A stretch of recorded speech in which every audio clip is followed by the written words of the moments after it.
ভাই তুমি ঠিক আছো? এখন কেমন লাগছে? আকাশ কেবল একটা নিষ্পৃহ উত্তর দিল। হ্যাঁ।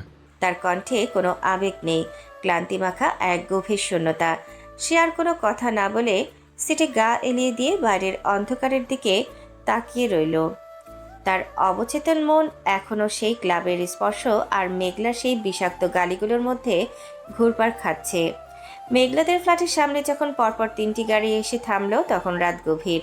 আকাশ প্রথম গাড়ি থেকে নামলো। তার সোজা হয়ে দাঁড়িয়ে থাকা দেখে মার্গো আর নিলয় দুজনেই বেশ অবাক হলো। নিলয় গাড়ি থেকে নেমে এগিয়ে এসে আকাশের কাঁধে হাত রাখলো। কি রে, তুই ঠিক আছিস তো? ওইখানে ঠিক কি হয়েছিল যে তুই SOS সিগন্যাল পাঠালি? আকাশ, তুই এভাবে রিস্ক কেন নিচ্ছিস? আকাশ শান্ত গলায় কিন্তু ভারাক্রান্ত স্বরে উত্তর দিল। এখন কথা বলতে ভালো লাগছে না নিলয়, মাথায় খুব যন্ত্রণা করছে। আমি একটু একা থাকতে চাই। মার্গো আকাশের পিঠ চাপড়ে বলল, All right, we are heading back then. Take some rest and get back to your senses quickly. We need you strong, brother. ঠিক আছে, তাহলে আমরা এখন ফিরে যাচ্ছি। কিছুটা বিশ্রাম নাও আর দ্রুত স্বাভাবিক অবস্থায় ফিরে এসো। আমাদের তোমাকে শক্তিশালী হিসেবে প্রয়োজন, ভাই।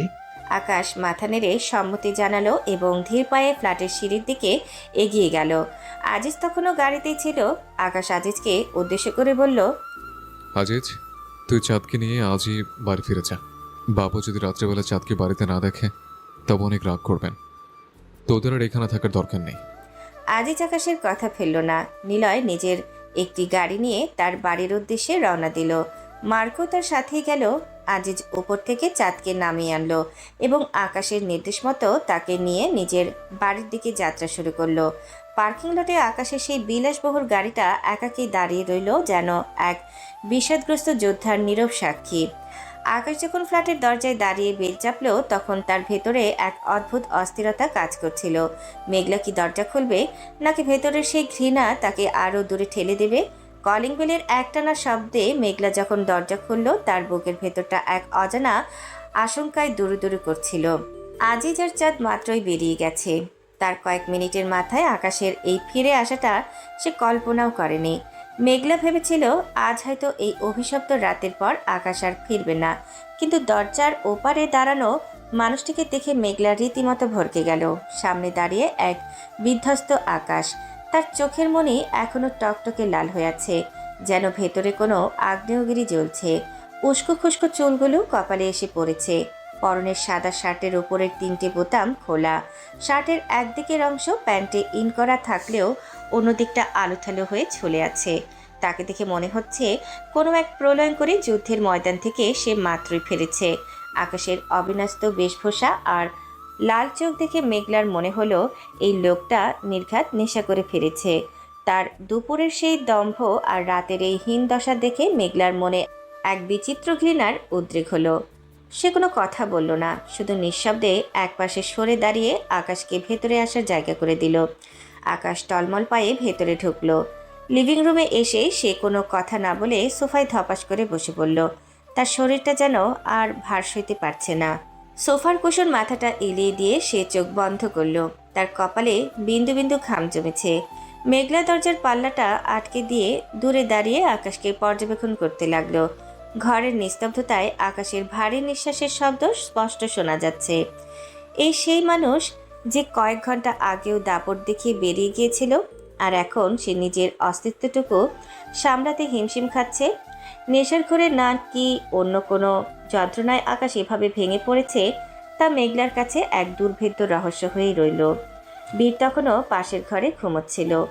মেঘলা ভাবল, বীর যদি এখন এই অবস্থায় তার পাপাকে দেখে তবে হয়তো আবার কান্নায় ভেঙে পড়বে। সে আকাশের দিকে এগিয়ে গিয়ে কঠোর গলার কিছু বলতে চাইল, কিন্তু আকাশের মুখাবয়বে ফুটে থাকা সেই অবর্ণনীয় যন্ত্রণা দেখে কথাগুলো গলার কাছে আটকে গেল। এক বিষাক্ত নিস্তব্ধতা পুরো ফ্ল্যাটটাকে গ্রাস করে নিল। সোফায় বিধ্বস্ত অবস্থায় পড়ে থাকা আকাশকে দেখে মেঘলার ভেতরে কোথাও একটা শুকনো মায়া কাজ করলো। ঘৃণা আর বিরক্তি ছাপিয়ে তার মনে হলো মানুষটা অসুস্থ।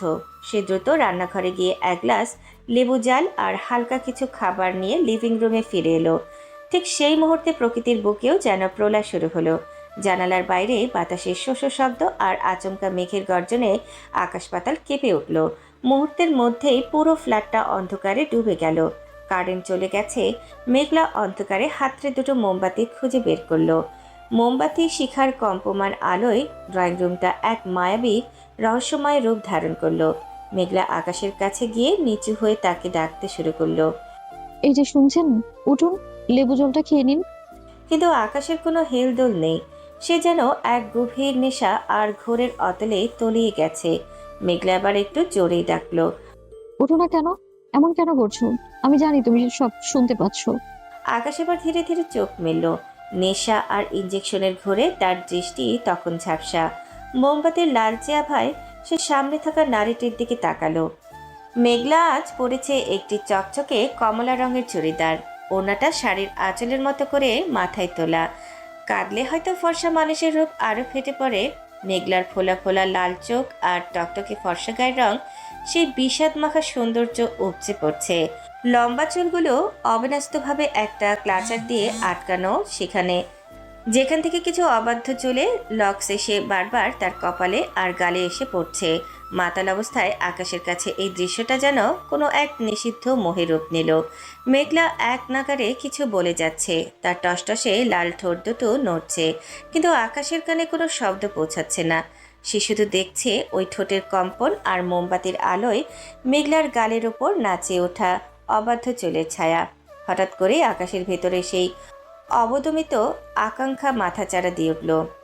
কিছু বুঝে ওঠার আগে আকাশ এক হ্যাচকা টানে মেঘলার হাত ধরে তাকে নিজের বুকের ওপর টেনে আনলো। মেঘলা অপ্রস্তুত অবস্থায় আকাশের প্রশস্ত বুকের ওপর আছড়ে পড়ল। ভয়টা চোখে সে কিছু বলতে চাইল, কিন্তু আকাশ তার কোনো সুযোগ দিল না। এক হাত দিয়ে মেঘলার চুলের ক্লাচারটা মুঠো করে ধরল আকাশ, আর পরক্ষণেই এক ঝটকায় সেটা ভেঙে ফেলল। মেঘলার দীর্ঘ ঘন চুলগুলো ঝর্ণার মতো আকাশের বুকে আর সোফায় ছড়িয়ে পড়ল। মেঘলা শিউরে উঠল এই আকস্মিক আক্রমণে। সে নিজেকে ছাড়িয়ে নেওয়ার চেষ্টা করার আগে আকাশ তাকে পাজাকোলা করে নিচে কার্পেটের উপর শুয়ে দিল এবং মুহূর্তেই তার উপর নিজের ভারী শরীর নিয়ে ঝুঁকে পড়ল। আকাশের মুখটা এখন মেঘলার গলার খুব কাছে। সে তার নাক ডুবিয়ে দিল মেঘলার ঘাড়ের সেই রেশমি চুলের অরণ্যে। দীর্ঘ এক শ্বাস নিল আকাশ, যেন বহু বছরের পুরনো কোনো চেনা ঘ্রাণে সে নিজেকেই নতুন করে আবিষ্কার করছে। এক বিশুদ্ধ পুরুষের মতো সে ওই গন্ধে নিজেকে বিলীন করে দিতে চাইল। মেঘলা যেন পাথর হয়ে গেল, তার নড়াচড়া করার শক্তিটুকুও হারিয়ে গেছে। দীর্ঘ কয়েক বছর আগে এই পুরুষ তাকে এভাবে স্পর্শ করেছিল প্রথমবারের জন্য। এই সেই স্পর্শ যা সে কেবল তার থেকে স্বামীরূপে পেয়েছিল। নিজেকে আগলে রাখা পাথর হয়ে বেঁচে থাকা মেঘলা আজ যেন তাসের ঘরের মতো ভেঙে পড়ছে। আকাশের তপ্ত নিঃশ্বাস যখন তার ঘাড়ের চামড়ায় বিচ্ছে, তখন মেঘলার মনে হলো এই অন্ধকার, এই ঝড় আর এই অবাধ্য পুরুষটি মিলে আজ হয়তো তার জীবনের সব সমীকরণ ওলটপালট করে দেবে। বাইরে ঝড়ের তাণ্ডব আর ভেতরে মোমবাতির কাঁপতে থাকা শিখা, এই দুয়ের মাঝে মেঘলা যখন নিজেকে ছাড়িয়ে নেওয়ার জন্য ছটফট করছিল, ঠিক তখনই এক নেশালো গম্ভীর কণ্ঠের গুনগুনানি তার কানে এলো। আকাশ গাইছে সেই অতি পরিচিত সুর যা মেঘলা শেষবার শুনেছিল বহু বছর আগে, তার শৈশবে। বেসামাল হয়েছি আজ বেসামাল, তুই তাকালি এমন করে। ও এই কদিন হয়েছে দেখা তোর আমার, দিলি মনটাকে কেমন করে। তোকে জানাতে জানাতে চাই আমি বেসেছি ভালোবাসায়, মনের কোণে আপন মনে ঠিকানা বানাতে চাই। আবার আবার দিল আবার রে, আবার আবার দিল আবার রে। গানের প্রতিটি শব্দ যেন মেঘলার শরীরের ভেতর দিয়ে বিদ্যুতের মতো বয়ে গেল। সে স্থির হয়ে গেল। ছোটবেলায় আকাশ যখন গান গাইতো, মেঘলা মন্ত্রমুগ্ধের মতো শুনে থাকতো। আজ এত বছর পর এই পরিস্থিতিতে আকাশের মুখে এই গান যেন এক অদ্ভুত জাদু তৈরি করলো। আকাশ গান গাইতে গাইতে মুখ তুলল না, বরং মেঘলার গলার খাঁজে ছোট ছোট চুমু আঁকতে শুরু করলো। তার প্রতিটি স্পর্শে এমন এক আকুলতা ছিল যেন দীর্ঘ এক যুগ সাধনার পর সে তার আরাধ্য কোনো সম্পদ খুঁজে পেয়েছে। আকাশ মেঘলাকে এমনভাবে জড়িয়ে ধরে আছে যেন একটু আলগা করলেই মেঘলা আবার কোনো কুয়াশায় হারিয়ে যাবে। তার চুমুর গভীরতা ক্রমশ বাড়তে লাগলো। গলার নরম চামড়ায় যখন আকাশের দাঁতের শুকনো কামড় অনুভূত হলো, মেঘলার কণ্ঠনালীতে একটা অস্ফুট গোঙানি দলা পাকিয়ে এলো। সে কোনো কথা বলতে পারল না, শুধু অনুভব করলো আকাশের তপ্ত নিঃশ্বাস। আকাশ ধীরে ধীরে মেঘলার কানের কাছে মুখ নিয়ে ফিসফিস করে বলল, ভালোবাসি আমার ছোট্ট পাম্পকিন, তোকে অনেক ভালোবাসি। কেন এতগুলো বছর এইভাবে পড়লে আমাকে? একবার কাছে আসতিস? আমি কি খুব বেশি খারাপ? আমার জায়গায় দাঁড়িয়ে একবার ভেবে দেখতিস। বলতে বলতে আকাশ মেঘলার কানের লতিতে একটা ছোট্ট কামড় দিল। মেঘলার সারা শরীর শিরশির করে উঠল। এক অদ্ভুত শিহরণ তার মেরুদণ্ড দিয়ে নেমে গেল। আকাশ মেঘলার কপালে একটা দীর্ঘ চুমু খেয়ে তার ঠোঁটের ওপর নিজের ঠোঁট রাখল। কোনো হিংস্রতা নেই, বরং এক গভীর তৃষা নিয়ে সে মেঘলার ওষ্ঠাধরের রস গ্রহণ করতে লাগলো। মেঘলার আর বাধা দেওয়ার ক্ষমতা রইল না। এই পুরুষটি তার স্বামী, যাকে সে কোনোদিন ফেরাতে পারেনি, আজও পারল না। প্রথম দিন যে অধিকার সে কেড়ে নিয়েছিল, আজ তা সে ফিরিয়ে দিচ্ছে পরম মমতায়। আকাশ ধীরে ধীরে মেঘলার ঠোঁট ছেড়ে আবার তার গলায় নেমে এলো। এক ঝটকায় নিজের শার্টের বাকি বোতামগুলো ছিঁড়ে সে ওটা কোথায় ছুঁড়ে ফেলে দিল তার খেয়াল নেই। তারপর তার হাত গেল নিজের প্যান্টের বেল্টে। মেঘলা তখন এক জড়বস্তুর মতো পড়ে আছে, কেবল তার চোখের কোণ দিয়ে অঝরে জল গড়িয়ে পড়ছে। সেই জলকে যন্ত্রণায় নাকি দীর্ঘ অপেক্ষার অবসানে তা সে নিজেও জানে না। আকাশ ধীরে ধীরে মেঘলার কামিজটা উপরে তুলল। তার উন্মুক্ত পেটের ওপর অসংখ্য ছোট ছোট চুমুতে ভরিয়ে দিল সে। মেঘলা একবার হাত বাড়িয়ে বাধা দিতে চেয়েছিল, কিন্তু আকাশের স্পর্শের সেই গভীরতা তাকে অবশ করে দিল। এই অনুভূতিগুলো তার কাছে একই সাথে নতুন এবং অতি প্রাচীন। তার মনের এক কোণ বলছে থামতে, কিন্তু শরীরের প্রতিটি কোষ যেন এই মুহূর্তটার জন্যই তৃষ্ণার্ত ছিল। হঠাৎ এক দমকা হাওয়ায় জানালার পর্দা উড়ে এসে টেবিলের মোমবাতি দুটো নিভিয়ে দিয়ে গেল। পুরো ঘর ঘুটঘুটে অন্ধকারে ডুবে গেল। সেই নিশ্ছিদ্র অন্ধকারে আকাশ যেন আরও যত্নশীল হয়ে উঠল। কোনো তাড়াহুড়ো নেই, কোনো হিংস্রতা নেই, কেবল এক নিবিড় পবিত্র ভালোবাসায় সে মেঘলাকে নিজের করে নিতে লাগলো। মেঘলার কানের পাশ দিয়ে গড়িয়ে পড়া চোখের জল মেঝেতে মিশে গেল। বাইরে তখন ঝড়ের গর্জন ছাপিয়ে কেবল শোনা যাচ্ছে মেঘলার হালকা গোঙানির আওয়াজ, যা আকাশের কাছে কোনো মধুর সুরের চেয়ে কম নয়। সে সুরেই আকাশ যেন নতুন শক্তি খুঁজে পেল। নিস্তব্ধ রাতে সেই অন্ধকারে দুই বিচ্ছিন্ন আত্মা আজ একসাথেই বাঁধা পড়ল। শহরের এক প্রান্তে যখন আদিম এক ভালোবাসার উপাখ্যান রচিত হচ্ছে, অন্য প্রান্তে তখন প্রকৃতির রৌদ্ররূপ আকাশ পাতাল কাঁপিয়ে দিচ্ছে। ঝড়ো হাওয়ায় ঝাপটায় রাস্তাঘাট জনশূন্য। অন্ধকার ভরে ছুটে চলছে আজিজের গাড়িটা। ড্রাইভিং সিটের পাশে কুঁকড়ে বসে আছে চাঁদ। বাইরে বাজ পড়ার শব্দে মেয়েটা বারবার আটকে উঠছে। চাঁদের বয়স খুব একটা বেশি নয়, বড় জোর 16 কি 17। সোনালির বোন হলেও সোনালির সেই তপ্ত আগুনের ছিটে ফোটাও চাঁদের মধ্যে নেই। সোনালি যেমন কঠোর, চাঁদ ঠিক তার উল্টো, একদম নরম সরল বারবিডলের মতো। আজিজ মাঝে মাঝে অবাক হয়ে ভাবে, একই মায়ের পেটে এমন দুই ভিন্ন মেরুর মানুষ জন্মালো কী করে। পরক্ষণে নিজের মনে হাসে আজিজ।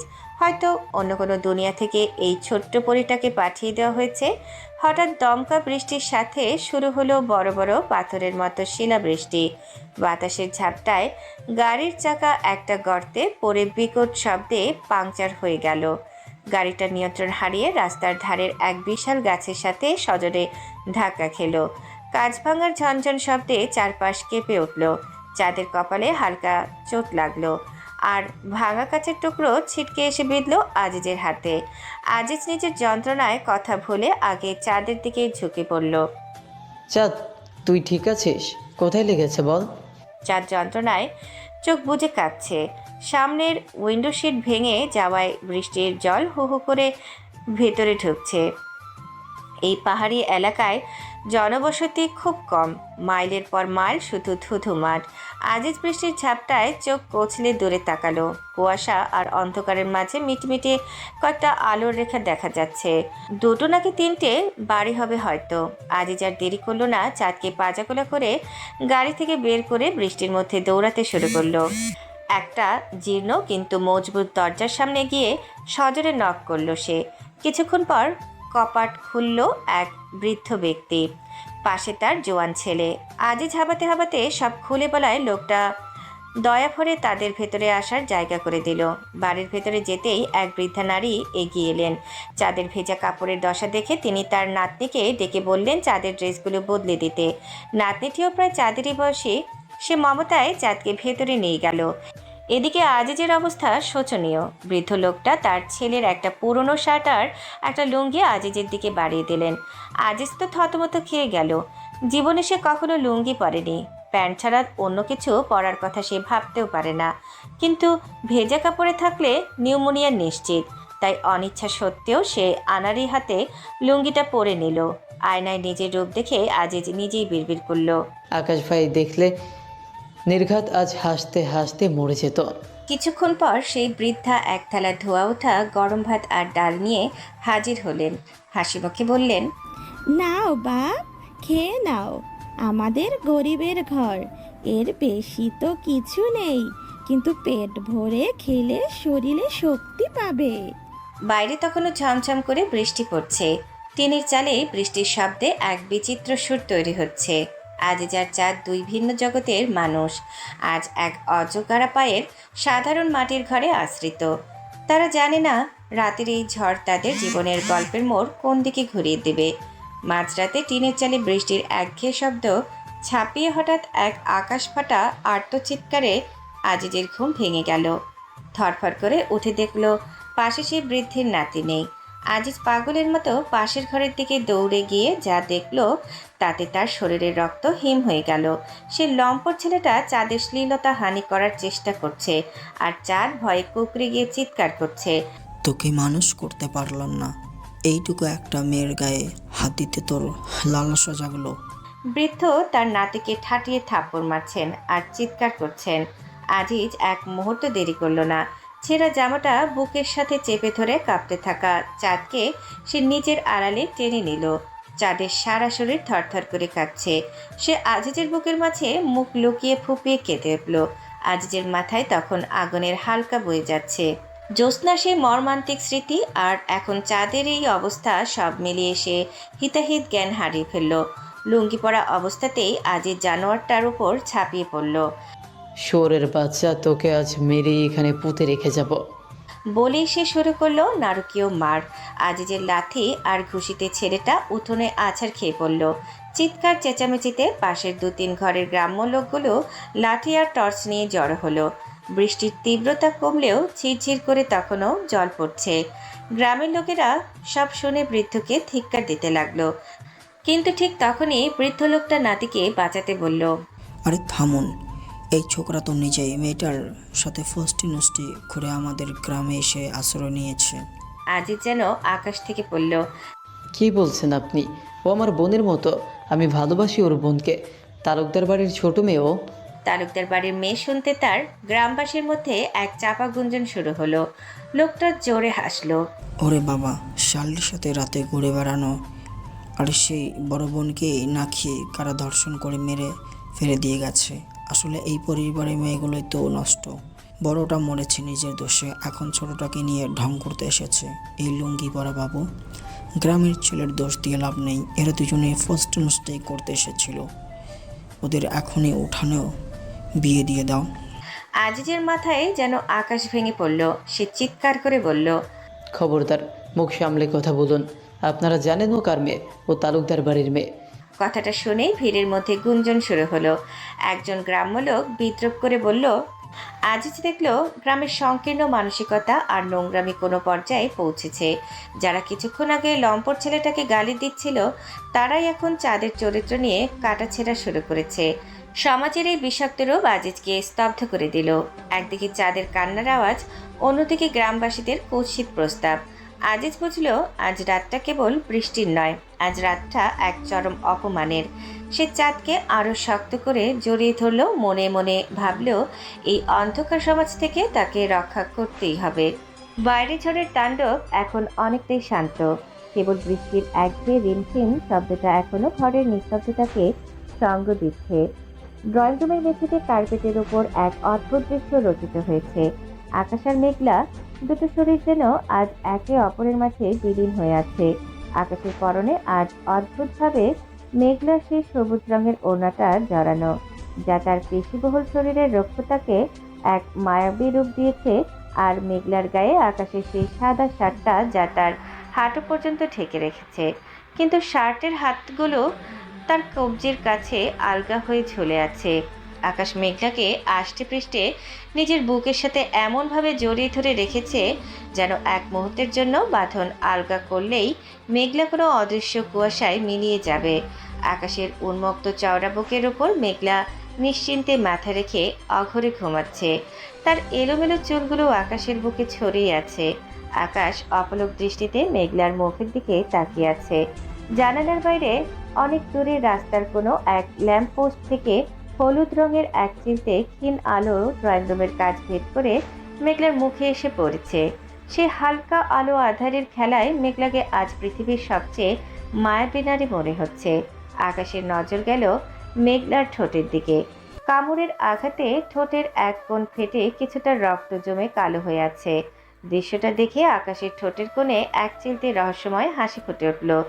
সে হাত বাড়িয়ে মেঘলার ঘাড়ের ওপর থেকে শার্টের কলারটা একটু সরিয়ে নিল। সেখানে তার দেওয়া ভালোবাসার নীলচে চিহ্নগুলো মোমবাতির শেষ আলোর মতো জ্বলজ্বল করছে। আকাশ মেঘলাকে আরও নিবিড়ভাবে নিজের সাথে মিশিয়ে নিল। তার কপালে নিজের ঠোঁট ছুঁয়ে বিড়বিড় করে বলতে লাগলো হৃদয়ের গহীনের কিছু অব্যক্ত কথা। তুই তো কেবল আমার স্ত্রী নষ্ট মেঘলা, তুই আমার সে আজন্ম লালিত পাপ, যার প্রায়শ্চিত্ত করতে আমি বারবার তোর বুকে ফিরে আসতে চাই। জানিস, এই মহাবিশ্বের সব আলো যদি নিভেও যায়, তবু আমি তোকে খুঁজে পাবো তোর এই গায়ের চেনা ঘ্রাণে। তুই আমার সে অবাধ্য কবিতা, যা আমি ছাড়া অন্য কেউ কোনোদিন পূর্ণতা দিতে পারবে না। মেঘলা ঘুমের ঘরেই একটু নড়ে চড়ে আকাশের বুকে আরও লেপটে গেল। আকাশ তার চোখের পাতা বন্ধ করলো। আজ রাতে সব অপরাধ, সব ঘৃণা আর সব লড়াই যেন এই ড্রয়িং রুমের মেঝেতে এসে শান্ত হয়ে গেছে।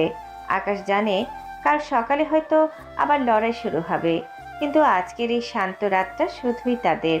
আকাশের চোখে যখন ঘুমের ঘোর নামছিল, ঠিক তখনই রাতের নিস্তব্ধতা চিরে একটা বাচ্চার গলা ফাটানো চিৎকার শোনা গেল। আকাশ প্রথমে বিরক্ত হয়ে মেঘলার বুকে আরও মুখ লুকালো, ভাবলো হয়তো কোনো দুঃস্বপ্ন দেখছে, কিন্তু না, চিৎকারটা পাল্লা দিয়ে বাজছে। মুহূর্তেই আকাশের মস্তিষ্ক সজাগ হলো। আল্লাহ, আমার ছেলে! আকাশ মেঝের ওপর মেঘলাকে ওভাবেই রেখে তড়িৎ গতিতে দৌড় দিল বেডরুমের দিকে। ঘরের দরজা ঠেলে ভেতরে ঢুকতেই দেখলো বীর বিছানায় বসে ডুকরে ডুকরে কাঁদছে। অন্ধকারে একা নিজেকে পেয়ে ছোট প্রাণটা ভয়ে নীল হয়ে গেছে। বাবাকে দেখা মাত্রই বীর হাত বাড়িয়ে চিৎকার করে উঠল, মা, পাপা, তোতাই তোমরা বিলের খুব ভয় করতে। পাপা, বিল অন্ধকারে খুব ভয় পায়। আকাশ এক লাফে বিছানায় উঠে বীরকে বুকের মাঝে জড়িয়ে ধরল। চেনা ঘ্রাণ পেয়ে বীরের কান্না একটু থামলো, কিন্তু হেঁচকি উঠছেই আকাশ বীরের চোখের জল মুছিয়ে দিয়ে আদরে গলায় বলল, এই তো লিটল চ্যাম্প, পাপা এখানে, ভয় নেই জান বাচ্চা আমার। বীর আকাশের গলা শক্ত করে জড়িয়ে ধরে ভাঙা গলায় অভিযোগ করল, পাপা পোতা আমাকে লেকে পালিয়ে গেছে। পাপা পোতা। আকাশের তখন অবস্থা কাহিল। সে বীরকে কোলে নিয়ে লিভিং রুমের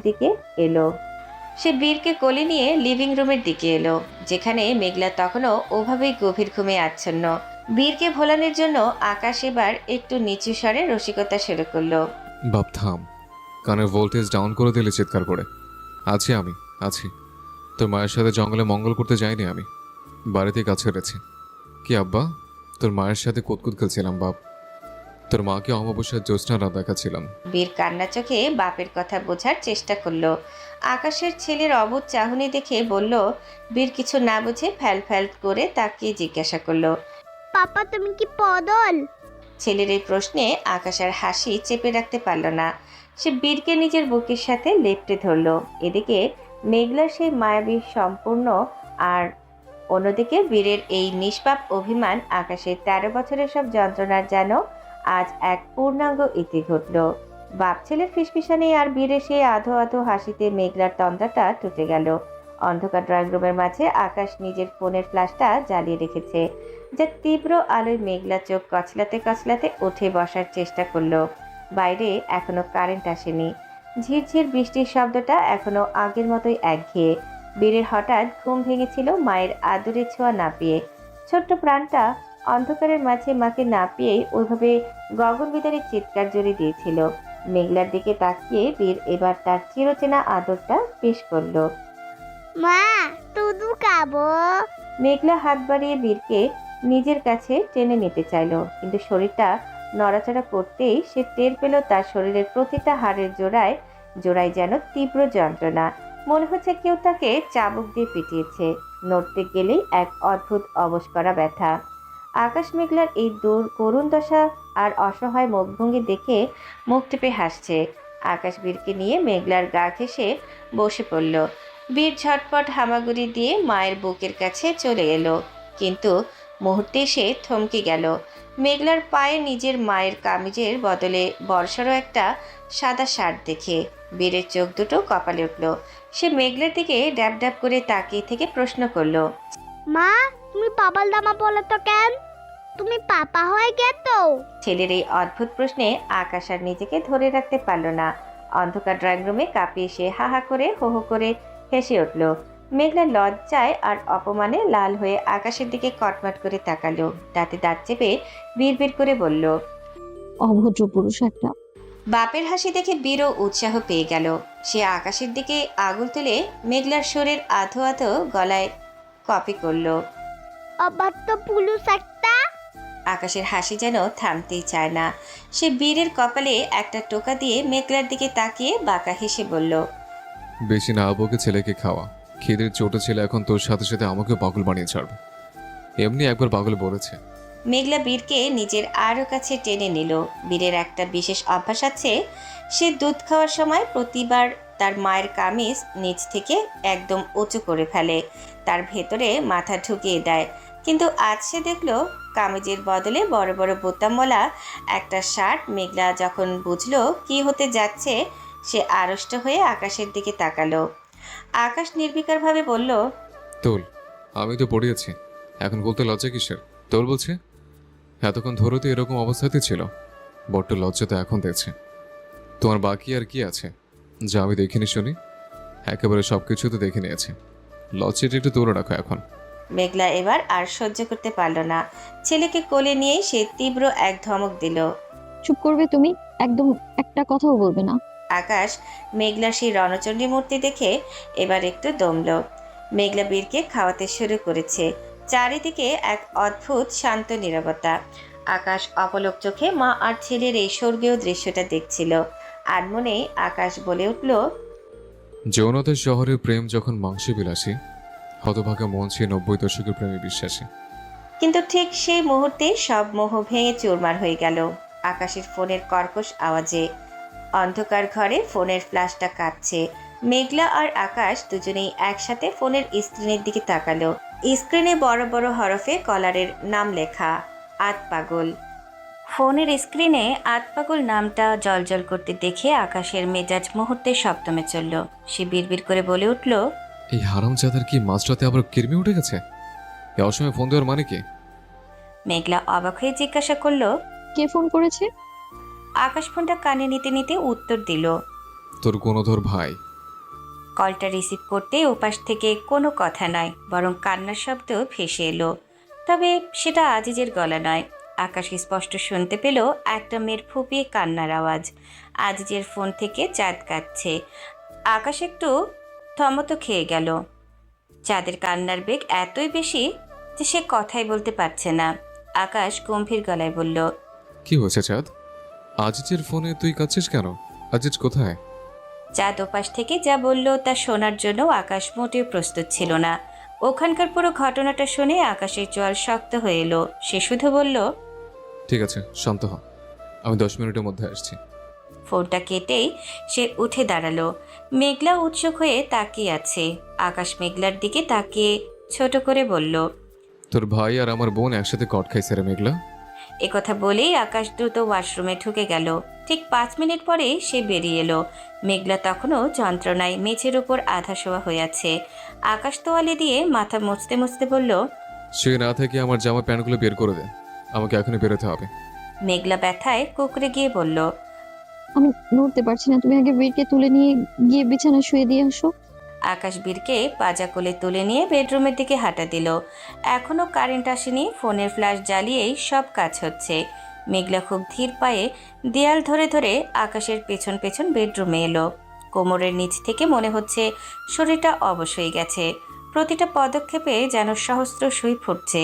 আকাশ মেঘলার এই হাঁটার ভঙ্গি দেখে বিছানায় বীরকে শুয়ে দিয়ে বাঁকা হেসে বলল, বাহ, আমি ভাবলাম আমি মনে হয় ক্লান্ত হয়ে হাঁপিয়ে গেলাম, কিন্তু তোর দশা দেখে তো মনে হচ্ছে তুই এখনো ঠিকঠাক হাঁটতেই পারছিস। আমার এনার্জি মনে হয় আরো বাড়ানো দরকার, কি বলিস? মেঘলা লজ্জায় লাল হয়ে গেল, আবার প্রচণ্ড রাগও হলো। সে আকাশের দিকে একটা শার্ট আর প্যান্ট ছুড়ে দিয়ে বলল, নির্লজ্জ পশু একটা, মুখে কিছু বাঁধে না না, যা ইচ্ছে তাই বলে যাচ্ছ। আকাশ হাসতে হাসতে শার্টটা গায়ে জড়িয়ে নিল। প্যান্টটা পরে আয়নার সামনে দাঁড়িয়ে চুলগুলো একটু ঠিক করে নিয়ে গাড়ির চাবিটা হাতে নিল। যাওয়ার আগে মেঘলার কপালে একটা হালকা চুমু খেয়ে বলল, আমি যাচ্ছি, তুই ঝটপট ফ্রেশ হয়ে নে, বীর হয়তো এখন আর উঠবে না, তোর পাশে শুয়ে পড়। আকাশ ঘর থেকে বেরিয়ে দ্রুত সিঁড়ি দিয়ে নিচে নেমে গেল। গ্যারেজ থেকে গাড়ি বের করার আগেই সে নিলয়কে ফোন করলো। নিলয় ওপাশ থেকে সংক্ষেপে উত্তর দিল। আরে আজিজ, আকাশের ফোনটা পাওয়ার পর নিলয় যখন বিছানা থেকে উঠতে গেল তখন নীলিমা তার উন্মুক্ত বুকের ওপর নিশ্চিন্তে শুয়েছিল। হঠাৎ নিলয়ের এই তাড়াহুড়া দেখে নীলিমার চোখ কচলাতে কচলাতে উঠে বসল। নিলয় দ্রুত আলমারি থেকে একটা কালো শার্ট বের করতে করতে বেশ গম্ভীর মুখে তৈরি হতে লাগলো। নীলিমা ভ্রু কুঁচকে জিজ্ঞাসা করলো, কি হয়েছে? এই মাঝরাতে হুড়স্থুল লাগিয়ে কোথায় যাচ্ছ? নিলয় বোতাম আটকাতে আটকাতে একটু বিরক্ত আর কিছুটা হাঁসফাঁস করে উত্তর দিল, আরে আজিজ আর চাঁদ বিশাল ক্যাচাল পাকিয়েছে, মাঝপথে ধরা খেয়েছে দুজনে। আকাশ ফোন করলো, এখনই যেতে হবে। এ কথা শোনা মাত্রই নীলিমা বিছানায় ধপাস করে শুয়ে পড়ে হাসিতে ফেটে পড়ল। হাসতে হাসতে তার পেট খিল ধরার জোগাড়। নীলয় অবাক হয়ে তাকিয়ে রইল। নীলিমা হাসির চোটে কোনো মতে দম নিয়ে বলল, হাসবো না তো কি করব? তোমাদের বন্ধুদের গ্রুপটার নাম ব্ল্যাক কোবরা না হয়ে হওয়া উচিত ছিল কট কোবরা। মানে যেদিকে যাও শুধু কট খাও আর ধরা পড়ো। হাস্যকর এক একটা। নিলয় একটু ভেঙচি কেটে বলল, খুব মজা লাগছে না? আমরা এখানে বিপদে পড়েছি আর তুমি নামাকরণ করছো। নীলিমা এবার উঠে বসে হাসতে হাসতে নিলয়ের গলাটা টিপ দিয়ে বলল, আরে বিপদ তো তোমাদের চিরস্থায়ী সঙ্গী। প্রথমে তোমরা 4 বন্ধু একসাথে ধরা খেলো, একজন বাঁচছিল, সে আজিজ। তোমাদের তো উচিত একটা কট ইভেন্ট আয়োজন করা। কে কত বেশিবার কট খেয়ে বিয়ে করতে পারো তার প্রতিযোগিতা হবে। নিলয় শার্টের কলারটা ঠিক করতে করতে একটু মুচকি হেসে বলল, তোর হাসি থামা নীলিমা, যে ধরা খেয়েছে সেটার নাম আজিজ, আর যাকে নিয়ে খেয়েছে সে আমার বন্ধুর বোন। আকাশ খেপে গেলে যারা এই কট দিয়ে ইচ্ছে করে জোর করে বিয়ে দেয় তাদের জানাজা পড়ে ছাড়বে। নীলিমা এবার একটু গম্ভীর হওয়ার ভান করে বলল, তা তো করবেই, তবে যাওয়ার আগে একটু সাবধানে থেকো। কাল সকালে আবার কোনো নতুন কট খাওয়ার নিউজ যেন না পাই। এমনিতে তোমাদের ডিকশনারিতে তো প্রেম মানেই হলো পাবলিকের হাতে ধরা খাওয়া। নিলয় আর কথা বাড়ালো না। পারফিউমটা স্প্রে করে গাড়ির চাবিটা হাতে নিয়ে নীলিমা মেয়ের কপালে একটা আলতো চুমু খেয়ে বলল, ঠিক আছে, আর কট খাবো না, প্রমিস। সাবধানে থাক, আমি ফিরছি। নিলয় ঘর থেকে বেরিয়ে যেতেই নীলিমা আবার একা একাই হাসতে শুরু করলো। তার মনে হচ্ছে এই ব্ল্যাক কোবরা গ্যাংয়ের প্রতিটি সদস্য আসলে এক একটি আস্ত কট সেলিব্রিটি। সেই জনবসতিপূর্ণ এলাকাটার কাছে আকাশ আর নিলয়ের গাড়ি দুটো প্রায় একসাথেই এসে থামলো। হেডলাইটের তীব্র আলোয় সামনে যা দেখা গেল তা দেখে আকাশ আর নিলয় দুজনেরই চোখ কপালে ওঠার দশা। একটা বড় কৃষ্ণচূড়া গাছের নিচে কাদা মেখে একাকার হয়ে বসে আছে চাঁদ। তার কান্নাকাটি তখনও থামেনি, কিন্তু আসল আকর্ষণ ছিল তার পাশে বসা আজিজ। জিন্স প্যান্টের বদলে আজিজ তখন একটা হাত ময়লা লুঙ্গি পরে কুকরে বসে আছে। লুঙ্গিটা মালকোচা মেরে পড়া, আর তার ফর্সা পায়ে কাদা লেপ্টে থাকায় দৃশ্যটা বড্ড করুণ। অথচ চরম হাস্যকর। নিলয় গাড়ি থেকে নেমেই আজিজকে ওই অবস্থায় দেখে হাসিতে ফেটে পড়ল। হাসতে হাসতে সে রাস্তার উপরেই বসে পড়ার জোগাড়। সে আজিজের দিকে আঙুল উঁচিয়ে বলতে লাগলো, কি রে আজিজ, শিলিগুড়ির টপ ডন শেষমেশ লুঙ্গি ডান্স শুরু করলি নাকি? এই কস্টিউমটা তো বেশ, মালকোচা মারা লুঙ্গিতে তোকে একদম গ্রামের চৌকিদার লাগছে রে।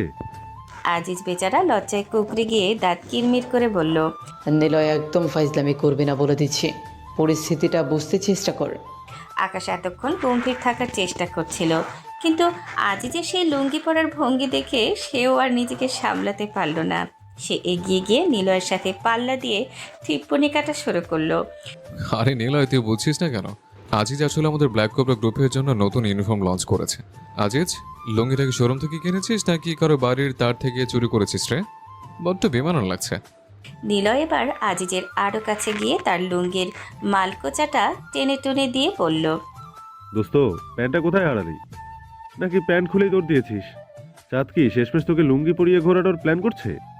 বিশ্বাস কর আজিজ, নীলিমাকে গিয়ে যদি বলি যে তুই আজ লুঙ্গি পরে কট খেয়েছিস, ও আস্তে আস্তে হার্ট অ্যাটাক করবে। আজিজ এবার মারমুখী হয়ে উঠে দাঁড়ালো। সে গর্জে উঠে বলল, তোরা কি এখানে আমাকে উদ্ধার করতে এসেছিস নাকি আমার লুঙ্গির ডিজাইন চেক করতে এসেছিস হারামজাদারা? আর একটা কথা বললে এই লুঙ্গি দিয়েই তোদের মুখ বেঁধে রেখে আসবো। আকাশ হাসতে হাসতে চাঁদের দিকে তাকালো। চাঁদ তখনও মুখ চেপে হাসছে নিজের কান্নার মাঝেই। আকাশ বলল, চাঁদ, তো রুচি তো বেশ, শেষমেশে লুঙ্গি মানকে পছন্দ করলি? এর চেয়ে তো এই জোগাড়গুলো ভালো ছিল। চাঁদ শুধু মাথা নিচু করে হাসলো। আজিজ এবার আকাশের দিকে তেড়ে আসতে গিয়ে লুঙ্গিতে পা ডেগে উল্টে পড়তে গিয়েও বেঁচে গেল। নিলয় আবার হাততালি দিয়ে বলে উঠল, ও, ব্যালেন্স তো হ্যাপি। আজিজ, তুই এই লুঙ্গি পরেই কাল মিছিলে যাবি। শিলিগুড়ির মেয়েরা তোকে দেখে পাগল হয়ে যাবে। আকাশ আর নিলয়ের হাসির রোলটা যখন কিছুটা থামলো, আকাশ তার হাসি চেপে গম্ভীর হওয়ার চেষ্টা করে আজিজ আর চাঁদের সামনে গিয়ে দাঁড়ালো। ঝিরঝিরে বৃষ্টির মাঝে ফ্ল্যাশ লাইটের আলোয় চারপাশটা আরও রহস্যময় লাগছে। আকাশ চাঁদের মাথায় হাত রেখে শান্ত গলায় বলল, ঠিক আছে, অনেক মজা হয়েছে, এবার আসলে ঘটনাটা বল, আসলে কি হয়েছিল? তোর এই মাঝরাতে অজপরে গায়ে কাদা মেখে লুঙ্গি পরে বসে আছিস কেন? চাঁদ তখনও হিক্কা তুলে কাঁদছে। সে আকাশের হাতটা শক্ত করে ধরে বলতে শুরু করলো, ভাইয়া, আমরা বাড়ি ফেরার সময় হঠাৎ প্রচন্ড ঝড় বৃষ্টি শুরু হয়। এর মধ্যে আমাদের গাড়িটা একটা বড় গর্তে পড়ে চাকা ফেটে অ্যাক্সিডেন্ট হয়। আশেপাশে কোনো প্রকারের কোনো থাকার জায়গা ছিল না, তাই মাথা গোঁজার জন্য এই জনবসতির দিকেই আসছিলাম। আমি খুব ক্লান্ত হয়ে এক জায়গায় ঘুমিয়ে পড়েছিলাম। চাঁদ আর বলতে পারল না, সে কেঁদেই যাচ্ছে। চাঁদের কথা শেষ হতে না হতেই চারিদিকের ঝোপঝাড় আর টিনের চালের আড়াল থেকে মানুষ বের হতে শুরু করলো। এই ছোট জনপদে মাত্র 4টি বাড়ি, সব মিলিয়ে 12 জন সদস্য। কিন্তু তালুকদার বাড়ির নাম শুনে আর বড় বড় গাড়ি দেখে 12 জনই এখন এই বটতলায় হাজির। তাদের হাতে লাঠি, হারিকেন আর চোখের রাজ্যের কৌতূহল। ঠিক তখনই ভিড়ের মাঝখান থেকে এক মাঝবয়সী মহিলা আকাশকে দেখে রীতিমতো লাট্টু হয়ে গেলেন। তিনি নিজের পরনের শাড়িটা একটু গুছিয়ে নিয়ে আকাশকে আঙুল উঁচিয়ে চিৎকার করে বলতে লাগলেন, আরে ওগো, তোমরা সাইয়া দেখছো? এই পোলার লগেই তো মোর মাইয়ার ফিরিস ছিল, বিয়া কইরা ফালাইয়া গেছে। আজ আবার আইসে ওই আফদ উদ্ধার করতে। মুই তো আজ ছাড়মো না। আজ যদি এই তালুকদার বাড়ির মাইয়া বিহা হয়, তবে মোর মাইয়ার লগেই ওই পোলার লগে ওই পোলার লগে বিয়া আজ হইতেই হইব। মোর মাইয়া জীবন নষ্ট কইরা দিছে এই রাজপুত্র। মহিলার কথা শুনে আকাশের চোখ কপালে। সে হতভম্ব হয়ে নিজের দিকে তাকিয়ে ভাবছে, আমি কবে এই গ্রামে এলাম আর কবে এই মেয়ের সাথে পীড়িত করলাম। আকাশ যেন আক্ষরিক অর্থেই উপরের আকাশে উঠে গেল। গ্রামের বাকি লোকগুলো এবার সুযোগ বুঝে তাদের ঘাড়ে নিজেদের অবিবাহিত মেয়েদের গুছিয়ে দেওয়ার ফন্দি আটতে শুরু করলো। আরেকজন বৃদ্ধ আজিজকে লক্ষ্য করে বলল, ওই যে লুঙ্গি পরা পোলাটা, ওরে দেখে তো বেশ মনে ধইরা গেল। মোর ছোট নাতনিটার লগে ওরে বেশ মানাইব। মালকুসা মারছে যখন, তখন আমাগো গ্রামের জামাই হওয়ার যোগ্যতা ওর আছে। আজিজ, নিলয় আর আকাশ তিনজনেই পুরো পাথর। বাঘা বাঘা অপরাধীদের যারা এক তরিতে উড়িয়ে দেয় তারা আজ 12 জন গ্রামবাসীর সামনে মুখের ভাষা হারিয়ে ফেলেছে। সমাজের এক কুৎসিত রূপ ফুটে উঠল এখানে। বড়লোক আর ক্ষমতাবান কাউকে পেলেই কিভাবে মানুষ গায়ের জোরে সম্পর্ক পাতিয়ে সুবিধা নিতে চায়, হতভম্ব ভাবাটা কাটিয়ে আকাশ এবার মেজাজ হারিয়ে ঝগড়া শুরু করলো। সে পায়ের উপর পা তুলে সেই মহিলার সামনে গিয়ে বলল, ওরে আমার বিরতির নানি, মুখ সামনে কথা বলেন। আমার একটা 2.5 বছরের ছেলে আছে ঘরে। শুনলে আপনার মেয়ের হার্ট অ্যাটাক হবে। আমি অলরেডি কট খেয়ে বিয়ে করে আছি অবস্থায়। আবার বিয়ে করলে আমার বউ আমার জ্যান্ত কবর দেবে। নিলয়ও এবার তাল মিলিয়ে চিৎকার করে উঠল, আরে চাচা, আমার দিকে তাকান কেন? আমার একটা ফুটফুটে মেয়ে আছে। আমি আর আমার বন্ধুরা সবাই একবার করে ধরা খেয়েই বিয়ে করেছি। আমাদের কোটায় আর জায়গা নেই। আপনাদের এই পাওনাদার মেয়েরা অন্য কোথাও নিয়ে যান। আজিজ লুঙ্গিটা এক হাতে সামলে নিয়ে রাগে ফুঁসতে ফুঁসতে বলল, মশায় প্যান্ট ছিঁড়ে গেছে বলে লুঙ্গি পরেছি, তার মানে এই না যে আপনাদের নাতনিকে বিয়ে করতে আমি মালকোচা মেরে রেডি হয়ে আছি। আপনাদের এই বখাটে ছেলেকে শাসন না করে আমাদের উপর মেয়ে চাপাতে আসছেন, সাহস তো কম না। গ্রামবাসীরাও ছাড়ার পাত্র নয়। তারা গোল হয়ে দাঁড়িয়ে বলতে লাগলো, একদিকে বৃষ্টির ঝাপটা, অন্যদিকে আজিজের আলগা হতে থাকা লুঙ্গি, আর তার সাথে এই অদ্ভুত বিয়ের দাবি। সব মিলিয়ে এক হাহাকার আর হাসির জগাখিচুড়ি অবস্থা। আকাশ বুঝল এখানে যুক্তিতে কাজ হবে না। সে পকেট থেকে ফোন বের করে গাম্ভীর্যের সাথে বলল, থানা থেকে পুলিশ আসছে। আপনাদের ওই বকেরা ছেলেটা কোথায় তাকে বের করেন, নয়তো 12 জনকে আজ লকআপে নিয়ে বেরোত করাবো। পুলিশের নাম শুনতেই ভিড়টা একটু পাতলা হতে শুরু করলো। আকাশ আর নিলয় একে অপরের দিকে তাকে তিতকুটে হাসলো। বড়লোক হওয়ায় জ্বালা যে এত তা তারা আজ হারে হারে টের পেল।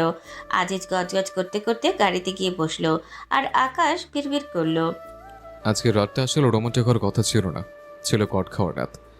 বাড়ি গিয়ে বীরের মাকে এই পেরিতে গল্প শোনালেও ওর নির্ঘাত আমার ঘর থেকে বের করে দেবে। গ্রামের লোকগুলো যখন বিয়ের দাবি নিয়ে আরও চড়াও হতে চাইলো, আকাশ আর দেরি করাটা নিরাপদ মনে করলো না। আজিজ তো আগেই যান বাঁচানোর তাগিদে লুঙ্গি সামলে গাড়িতে গিয়ে সেধিয়েছে।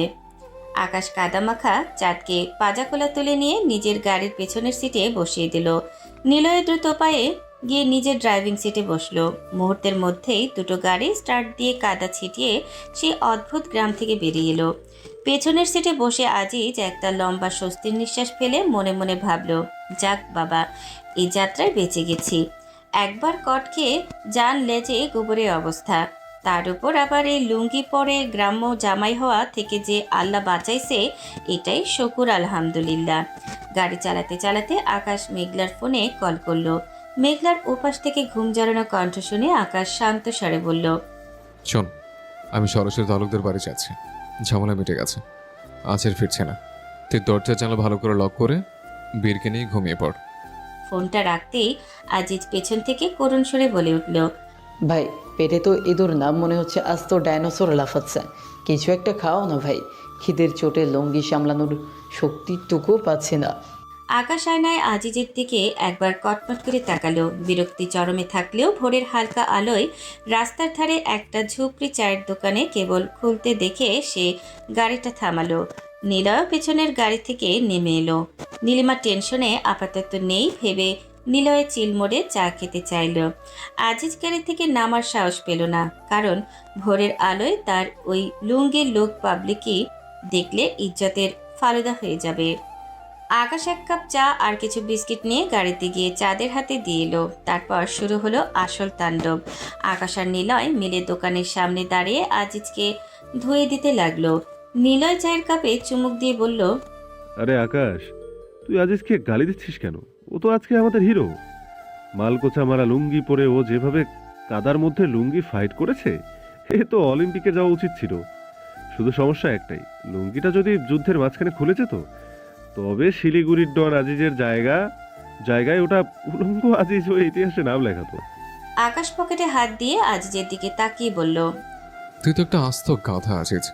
একটা মেয়েকে নিয়ে বের হচ্ছিস, তোর খেয়াল নেই? তার উপর অ্যাক্সিডেন্ট করার পর ওই মহিলার মেয়ের সাথে তোর পুরনো পিরিত বের করে দিলে। তোর ডিকশনারিতে কি প্যান্ট শব্দটা নেই? ভাই চুপ, একদম চুপ। আরে আকাশ, ও লুঙ্গিটা দেখলি? কালারটা তো বড্ড সুন্দর, লাল নীল চেক কাটা। আমার মনে হয় ও আসলে তালুকদার বাড়ির জামাই হওয়ার ট্রেনিং নিচ্ছে। আজিজ, এই লুঙ্গিটা কি বিয়ের পরের অংশ হিসেবে পেয়েছিস নাকি? আজিজ গাড়ির ভেতর চুপচাপ বসে মাথা নিচে করে সব শুনে যাচ্ছে। কোনো উত্তর দেওয়ার সাহস নেই তার, কারণ সে জানে আজ সে যা কট খেয়েছে তাতে মুখ খুলে আকাশ আর নিলয় মিলে তাকে মাঝ রাস্তায় লুঙ্গি ছাড়াই নামিয়ে দিতে পারে। নিলয় আবার হাসতে হাসতে বলল, আকাশ, তুই কি খেয়াল করছিস আজিজের লুঙ্গিটা কিন্তু বড্ড ছোট। মনে হচ্ছে ছোটবেলায় ওর মা ওকে যে হাফ প্যান্ট পরাতো ওটা তারই বড় ভার্সন।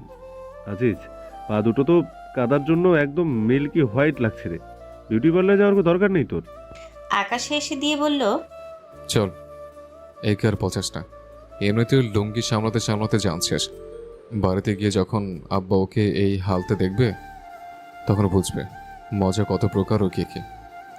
আজিজ মনে মনে বিড়বিড় করলো, তোরা গালি দে, যা ইচ্ছা বল, আমি শুধু জ্যান্ত বাড়িতে পৌঁছাতে চাই। এই লুঙ্গি কালকের মধ্যে যদি আগুন দিয়ে না পুড়িয়েছি তবে আমার নামও আজিজ না। ঠিক সেই মুহূর্তে আকাশের ফোনে আবার কল এলো। স্ক্রিনে তাকিয়ে আকাশ দেখলো সবুজ ফোন করেছে। আকাশ কলটা রিসিভ করে স্পিকারে দিয়ে ড্যাশবোর্ডের ওপর রাখলে যাতে নিলয় শুনতে পায়। নিলয় তখন বেশ ফুরফুরে মেজাজে ভাবছিল সবুজকে আজিজের লুঙ্গির কাণ্ড আর কট খাওয়ার গল্পটা বলে বেশ মজা নেবে। নিলয় মুখ খুলতে যাবে তার আগে ওপাশ থেকে সবুজের এক গগনবিদারী চিৎকার। ভাই, আমি প্রেগনেন্ট, আমি মা হতে চলেছি। সবুজের এই কথা শোনা মাত্রই আকাশ চায়ের চমক দিতে গিয়ে সজোরে কুলোকুচি করার মতো চা সব বাইরে ফু দিয়ে বের করে দিল। পেছনের সিটে বসা আজিজ হাসির ঝটকায় লাফিয়ে উঠতে গিয়ে তার সেই অতি কষ্টে সামলানো লুঙ্গিটা খুলে যেতে যেতেই অল্পের জন্য বেঁচে গেল। আর নিলয় সে যা বলতে যাচ্ছিল সে কথাগুলো যেন তার গলায় নালিতে গিয়ে জট পাকিয়ে গেল। নিলয় কয়েক সেকেন্ড স্থবির হয়ে থেকে রেগে চিৎকার করে উঠল, এই হারামজাদা, কি যাতা বলছিস তুই? প্রেগনেন্ট মানে কি? সবুজ ওপাশ থেকে নেশাগ্রস্ত গলায় আহ্লাদ করে বলল, ভাই, তুই এমন করছিস কেন? আমি প্রেগনেন্ট, আর আমার পেটে তোরই বাচ্চা। তুই আমাকে অস্বীকার করিস না ভাই। নিলয় এবার দাঁত কিরমির করে গালাগালি শুরু করলো, তুই আজ কি পাল্টা খেয়ে বসে আছিস বলতো? তোর পেটে আমার বাচ্চা আসবে কোত্থেকে রে, তার বাচ্চা? সবুজ দমবার পাত্র নয়, সে কাঁদো কাঁদো গলায় বলল, রেগে যাচ্ছিস কেন? তুই কি খুশি হসনি? আমাকে অভিনন্দন জানা, বল যে তুই আমার বাচ্চার পাপা হবি। নিলয় কপালে হাত দিয়ে বিড়বিড় করলো, ওই কুত্তার জাত, ফোন রাখ আর গিয়ে ঘুমিয়ে পড়। কাল সকালে তোকে আমি জ্যান্ত খবর দেব। সবুজ জেদ ধরে বসলো। না, আমি ঘুমাবো না। যতক্ষণ না তুই সবার সামনে স্বীকার করবি যে তুই আমার বাচ্চার বাপ, ততক্ষণ আমি এই কল কাটবো না আর ঘুমাবো না। বল ভাই, বল যে তুই আমার বাচ্চার বাপ। আকাশ নিঃশব্দে হাসছিল, কিন্তু এবার সে আর নিজেকে ধরে রাখতে পারল না। সে হাসতে হাসতে প্রায় পড়ে যাওয়ার জোগাড়। ওদিকে আজিজ তো গাড়ির পেছনের সিটে লুঙ্গি মাথায় তুলে লুটোপুটি খাচ্ছে হাসতে হাসতে। নিলয় আবার ধমক দিল, সবুজ, শেষবার বলছি, ঘুমা। বল না ভাই, তুই বল তুই আমার বাচ্চার বাপ আর আমি এই বাচ্চার গর্ভধারিণী মা। আমাদের ছোট একটা সংসার হবে ভাই। নিলয় এবার রাগে কাঁপতে কাঁপতে বলল, তার জাত, তুই কি মদ খেয়েছিস? সবুজ হঠাৎ অবাক হয়ে বলল, হ্যাঁ, কিন্তু তুই কি করে জানলি যে আমি মদ খেয়েছি? তুই কি অন্তর্যামী ভাই? আকাশ এবার হাসি থামিয়ে পাশ থেকে ফোরন কাটলো। শালা হারামি, তো একটা ছেলে হয়ে বলছিস তুই প্রেগন্যান্ট? এটা শোনার পর কি আর বুঝতে বাকি থাকে যে তুই আজ দেশি মাল খেয়ে ড্রেনে পড়ে আছিস? সবুজ কিছুক্ষণ চুপ করে থেকে হঠাৎ গম্ভীর গলায় বলল, আরে কত বুদ্ধি তোদের। থ্যাংক ইউ ভাই, মনে করিয়ে দেওয়ার জন্য। আমি তো ভুলিয়ে গিয়েছিলাম যে আমি একটা ছেলে, আর ছেলেরা তো প্রেগনেন্ট হতে পারে না। দূর, সব প্ল্যান মাটি হয়ে গেল। ঠিক আছে ভাই, খুব ঘুম পাচ্ছে, আমি ঘুমাচ্ছি, গুড নাইট। সবুজ ফোনটা কেটে দিতে ড্রয়িং রুমের মতো শান্ত রাস্তার মোড়ে হো হো করে হাসির রোল উঠল। নিলয় ফোনটা নামিয়ে রেখে পাগলের মতো হাসতে শুরু করলো। আজিজ আর আকাশ হাসতে হাসতে একে অপরের গায়ের ওপর গড়িয়ে পড়েছে। এমনকি গাড়ির ভিতরে থাকা চাঁদও নিজের সব দুঃখ ভুলে মুখ চেপে হাসছে। নিলয় হাসতে হাসতে চোখের জল মুছে বলল, শালা, আজ রাতটা কি শুধু পাগলামির জন্য? আগে আজিজ লুঙ্গি পরে ধরা খেলো, আর এখন সবুজ মা হওয়ার স্বপ্ন দেখছে। কাল সকালে এই কট কোবরা গ্যাংয়ের কার কি হাল হয় আল্লাহ জানে। ভোরের আলো তখন ফুটতে শুরু করেছে। চার বন্ধুর এই পাগলামি আর হাসির জ্বরে রাতের সব বিষাদ যেন এক নিমিষেই কর্পূরের মতো উড়ে গেল। শহরের রাস্তা তখন ভোরের হালকা কুয়াশায় ঢাকা। তালুকদার বাড়ির বিশাল গেটের সামনে যখন আকাশের গাড়িটা এসে থামলো, তখন চারপাশটা এক অদ্ভুত নিস্তব্ধতায় মোড়া। আকাশ পেছনের সিটে বসা চাঁদকে উদ্দেশ্য করে গম্ভীর গলায় বলল, চাঁদ, তুই নেমে যা, সোজা বাড়ির ভেতরে ঢুকে যাবে। চাঁদ অবাক হয়ে ভাইয়ের দিকে তাকালো। সে ভেবেছিল সবাই একসাথে বাড়িতে ঢুকবে, হয়তো এই বিপদের পর বাড়িতে বড়দের সামনে কোনো জবাবদিহি করতে হবে। সে আমতা আমতা করে বলল, কেন ভাইয়া, তোমরা ভেতরে আসবে না?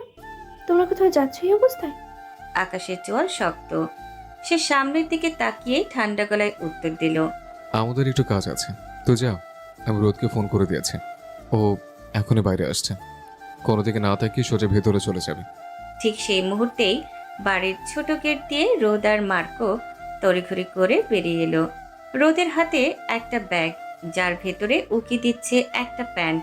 রোদকে দেখা মাত্রই গাড়ির পেছনের সিটে বসে থাকা আজিজের মনে হলো সে যেন নতুন করে জীবন ফিরে পেল। দীর্ঘশ্বাস ছেড়ে সে মনে মনে বলল, শুকর আলহামদুলিল্লাহ, অবশেষে এই অভিশপ্ত লুঙ্গিটা খুলে আমি সভ্য সমাজে ফিরতে পারবো।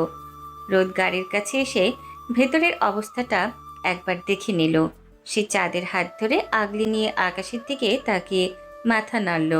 তারপর চাঁদকে উদ্দেশ্য করে বলল, তুই ভেতরে যা চাঁদ, রাত্রি ডাইনিং রুমে তোর জন্য অপেক্ষা করছে, ওর সাথে থাক তুই। এখন আর কোনো কথা নয়।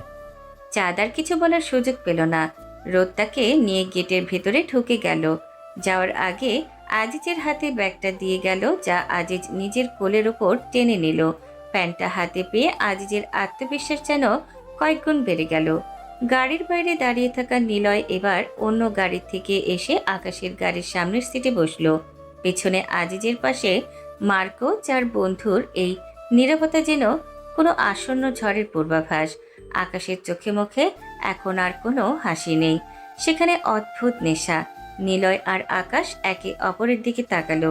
কোনো কথা না হলেও তারা জানে তাদের পরবর্তী গন্তব্য কোথায়। চাঁদবাড়ির বারান্দায় দাঁড়িয়ে দেখলো আকাশের গাড়িটা টায়ার পুড়িয়ে একটা তীক্ষ্ণ শব্দ তুলে দ্রুত গতিতে মেইন রোডের দিকে চলে গেল। রোদ শান্ত চোখে সেদিকে তাকিয়ে রইল। চাঁদ ভীত গলায় রোদকে জিজ্ঞাসা করলো, রোদ ভাইয়া, ওরা কি কোনো বড় ঝামেলা পাকাতে যাচ্ছে? ভাইয়ের মুখটা খুব ভয়ঙ্কর দেখাচ্ছিল। রোদ কোনো উত্তর দিল না। সে শুধু জানে তারা কোথায় যাচ্ছে কেউ জানে না। তবে এটুকু নিশ্চিত যে কাল সকালে কোনো এক কোণ থেকে হয়তো বড় কোনো দুঃসংবাদ আসতে চলেছে। যখন একসাথে এরা অভিযানে নামে তখন শহরটা থমকে যেতে বাধ্য। উপকণ্ঠে এক পরিত্যক্ত গুদামঘর, বাইরে ঝিঝি পোকার ডাক আর ভেতরে এক থমথমে মৃত্যু শীতল নীরবতা। ঘরের মাঝখানে একটা কাঠের চেয়ারে হাত পা আর মুখ বাঁধা অবস্থায় বসে আছে এক যুবক, যার কপাল বেয়ে গড়িয়ে পড়া রক্তে সাদা শার্টটা ভিজে লাল হয়ে গেছে। তার চারপাশে আরও ৩-৪ জন যুবক মেঝেতে কুঁকড়ে বসে থরথর করে কাঁপছে। তাদের চোখে মুখে স্পষ্ট জমের হাতছানি। সামনে একটা আরামদায়ক চেয়ারে আয়েশ করে বসে আছে স্বয়ং আকাশ। তার এক হাতে জ্বলন্ত সিগারেট আর অন্য হাতে একটা ভারী লোহার রড। সিগারেটের ধোঁয়া ছেড়ে সে চেয়ারে বাঁধা যুবকটির দিকে এক দৃষ্টিতে তাকিয়েছে। আকাশের সেই শান্ত চাউনি এখন শয়তানের চেয়েও ভয়ঙ্কর। আকাশ নিস্তব্ধতা ভেঙে গুমট গলায় বলে উঠল, কি রে শোরের বাচ্চা, তোকে ছাড় দিয়েছিলাম বলে তুই ভেবেছিলি আকাশ তালুকদার শেষ? হ্যাঁ, তোর সাহস বেড়ে গেছে যে আমার বাড়ির সম্মানে হাত দিলি? কথাটা শেষ করেই আকাশ হাতের রডটা দিয়ে সামনের ছেলেটার পায়ে একটা সজোরে বাড়ি মারল। সেই শব্দে ঘরের কোণে বসে থাকা ছেলেগুলো আর্তনাদ করে উঠল। ঘরের এক কোণে সোফায় পা তুলে বসে সবুজ নিজের ফোনে রিলস দেখছে। ভলিউমটা বেশ চড়া। ফোনের ভেতরে কোনো এক হাসির ভিডিও দেখে সে মাঝে মাঝেই হো হো করে হেসে উঠেছে। এই বীভৎস পরিবেশের মাঝে সবুজের সেই হাসি যেন এক অন্যরকম বিভীষিকা তৈরি করছে। আকাশের ঠিক পাশেই আজিজ দাঁড়িয়ে, তার দুই হাতে লোড করা দুটো চকচকে পিস্তল। আজিজের চোখে সেই জল আজ পাথর হয়ে গেছে। তার দৃষ্টি এখন শূন্যে, যেন সে এই পৃথিবীর কোনো মানুষ নয়। সে শুধু আকাশের ইশারায় অপেক্ষা করছে। একটু দূরে নীলায় দাঁড়িয়ে একটা প্লাস্টিকের বক্স থেকে শান্তিতে খাবার খাচ্ছে, যেন মানুষের কোনো রক্তাক্ত নাটক নয়, বরং কোনো আনন্দ অনুষ্ঠান চলছে। তার খাওয়ার ভঙ্গি এতটাই স্বাভাবিক যে যে কেউ দেখলে শিউরে উঠবে। ঠিক সেই মুহূর্তে দরজার ভারী পাল্লা ঠেলে ভেতরে ঢুকলো মার্কো। তার হাতে ছোট্ট একটা ট্রের ওপর সাজানো বেশ কিছু ইঞ্জেকশনের সিরিঞ্জ আর কিছু অজানা ওষুধের ভায়াল। মার্কোকে দেখে আকাশ একটু হাসলো। মার্কো গম্ভীর গলায় বলল, The preparations are done, Akash. These will make sure they feel every ounce of pain without losing consciousness. মার্কোর ঠিক পেছন পেছন এক প্লেটে ধোয়া ওঠা বিরিয়ানি নিয়ে ঢুকলো রোদ। সে বিরিয়ানির প্লেটটা আকাশের পাশে টেবিলে রাখলো। রোদের চোখে কোনো মায়া নেই, বরং এক অদ্ভুত তৃপ্তি। সে নিচু স্বরে বলল, আগে খেয়ে নাও ভাই, খালি পেটে শিকার করতে নেই। আকাশ সিগারেটের শেষ টানটা দিয়ে সেটা মেঝেতে পিষে ফেললো। তারপর চেয়ারে বাঁধা লোকটার চুলে মুঠো করে ধরে মুখটা নিচের দিকে টেনে আনলো। আকাশের চাউনিতে তখন খুনের নেশা। সে বিড়বিড় করে বলল, আজকের রাতটা অনেক লম্বা হবে রে, তোদের প্রতিটি হাড় ভাঙার শব্দ হবে আজকের রাতের মিউজিক। বাইরে তখন ভোরের আলো ফুটতে শুরু করেছে, কিন্তু এই গুদাম ঘরের ভেতরে আজ কেবল অন্ধকারের রাজত্ব। আজ তারা তাদের তাণ্ডব শুরু করার জন্য পুরোপুরি তৈরি। গুদাম ঘরের সেই থমথমে গুমট পরিবেশটা হঠাৎ করেই যেন পাল্টে গেল। একপাশে চেয়ারে বাঁধা শত্রুপক্ষ মৃত্যুর প্রহর গুনছে, আর অন্য পাশে তালুকদার বাড়ির এই বিপজ্জনক চারজন আর তাদের পাইলট বন্ধু সবুজের আভা আড্ডা জমে উঠেছে। এই অদ্ভুত বৈপরীত্য কেবল এদের দিয়ে সম্ভব। সবুজ সোফায় শুয়ে পা নাচাতে নাচাতে রিলস দেখছিল। হঠাৎ একটা খবর দেখে সে সোজা হয়ে বসলো, চোখ বড় বড় করে আকাশের দিকে তাকিয়ে বলল, জানিস ভাই, একেবারে ব্রেকিং নিউজ, নাসা নাকি আবার চাঁদে যাচ্ছে। পাশে দাঁড়িয়ে থাকা আজিজ যে এতক্ষণ দুই হাতে পিস্তল দিয়ে জমদূতের মতো পোস্ট দিচ্ছিল, সে হঠাৎ ভুরু কুঁচকে ফেললো। পিস্তলটা নিচু করে খুব ইনোসেন্ট মুখে জিজ্ঞেস করলো, নাসাকে ভাই, কোন বারের লোক? ওর এত টাকা কই পাইলো যে হুটহাট চাঁদে যাওয়ার শখ হইল? আজিজের কথা শুনে বিরিয়ানি খাওয়া থামিয়ে নিলয় ওর মাথায় সজোরে একটা গাট্টা মারলো। গাধা, নাসা কোনো মানুষের নাম না, এটা ইউএসএ এর মহাকাশ গবেষণা সংস্থা। বুঝলি কিছু? আজিজ মাথায় হাত বুলিয়ে মুখটা বাংলা পাঁচের মতো করে বলল, ও তাইলে আমাকে ইন্ডিয়া কি এখন বসে বসে আঙুল চুষে? সবুজ এবার ফোড়ন কাটলো। ইন্ডিয়ার হলে ইসরো। আজিজ যেন কৌতূহলী এক শিশু। সে আবার জিজ্ঞেস করলো, তাইলে ইসরো কই পাঠায়? ওরা কি চাঁদে যায় না? নিলয় এবার টিস্যু দিয়ে হাত মুছতে মুছতে তাচ্ছিল্যের হাসি হাসলো। আরে না, আগে পাঠিয়েছে। বর্তমান ইন্ডিয়া এখন সার নিয়ে বেশি ব্যস্ত। আগে মানুষের নাগরিকত্ব প্রমাণ করুক। এসব মহাকাশ টাকাশ নিয়ে ভাবার টাইম কই। আগে ভোট সামলাক, তারপর তো চান। নীলের কথা শুনে গুদাম ঘরের ভ্যাপসা গরমেও সবাই হো হো করে হেসে উঠল। এমনকি চেয়ারে বাঁধা ওই অপরাধীটাও বোধহয় হাসতো, যদি না তার মুখে টেপ মারা থাকতো। হাসি থামলে নিলয় একটা দীর্ঘশ্বাস ফেলে বলল, আচ্ছা, এরা চাঁদে যায় কেন? কত ওখানে কি ফ্রি বিরিয়ানি দেয়, নাকি চাঁদের বুড়ি ইলিশ মাছ রান্না করে রেখেছে? কি আছে অত দেখার? সবুজ এবার পণ্ডিতের মতো গম্ভীর হয়ে গেল। আরে ভাই, ওদের হলো মেলা টাকা। এই পৃথিবীতে টাকা উড়ানোর জায়গা পায় না, তাই কোটি কোটি টাকা নিয়ে মহাকাশে যায় উড়ে আসতে। বড়লোকের কারবার। আজিজ এবার একটা টেকনিক্যাল পয়েন্ট ধরল। সে গম্ভীর হয়ে বলল, কিন্তু সবুজ মহাকাশে তো বাতাস নাই, বাতাস ছাড়া টাকা ওড়ে কেমনে? ওখানে তো টাকা থেকে যাওয়ার কথা। চল নিয়ে আসি। সবুজের মুখটা হা হয়ে গেল। সে কিছুক্ষণ থমকে থেকে বলল, না, পয়েন্ট তো ঠিকই কইছিস।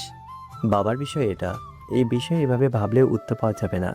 যেহেতু আমি প্লেনের ড্রাইভার, সেহেতু আমাকে স্পেশালভাবে ভাবতে হবে। রোদ এতক্ষণ বিরিয়ানির প্লেট হাতে নিয়ে এক কোণে দাঁড়িয়ে সিরিয়াসলি সব শুনছিল। সবুজের পাইলট টাইটেল শুনে সে বেশ ভক্তি করে জিজ্ঞেস করলো, সবুজ ভাইয়া, তাহলে ঠিক কিভাবে ভাবলে উত্তরটা পাওয়া যাবে?